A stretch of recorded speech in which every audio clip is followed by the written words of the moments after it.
Hi everyone, it's Sebastian Soliński speaking again. In this video I'll show you how to create droplets with Photoshop CS4.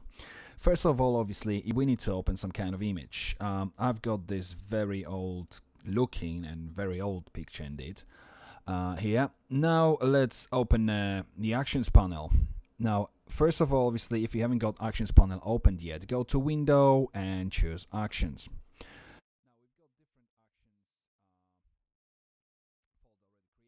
We're going to create a new action, call this action resize, and it's going to be in a set called default actions. Yes, that's fine. And records. Now what we are going to do, we're going to resize this image. So image size, and we are going to make it 400 height.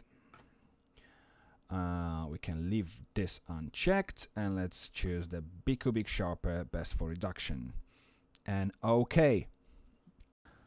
Now let's save the image. Go to File, Save As, and on the desktop, let's create the folder called Resized.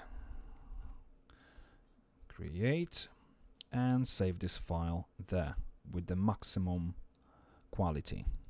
OK, we can close the file, open our Actions panel again, and hit Stop button.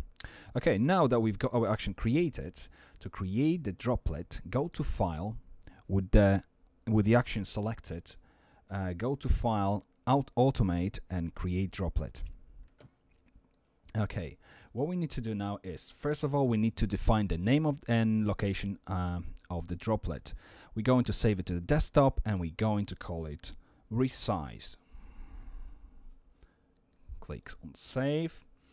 It is within the default actions, and the action is called resize, which is fine. Destination, we want this to be saved to the folder, which is good. Now let's click on the choose and define where we want this to be saved to, and we want this to be saved to the folder called resize, which we've created earlier. Hit choose. As of the name, we want the original document name plus the extension and compatibility for Windows, Mac, and Unix. Once we're ready, let's click OK button. Now if we go to our desktop, you'll see we've got this droplet here called Resize.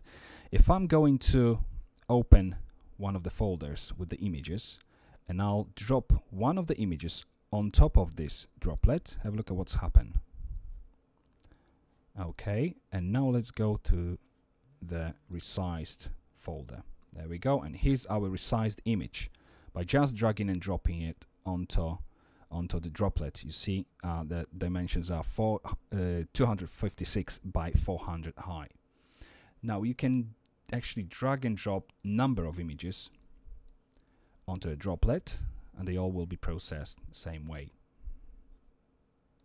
Okay. Go back to the folder, and here they are. 400 height, 400, 400, 400, and so on. So that's how you create droplets in Photoshop CS4.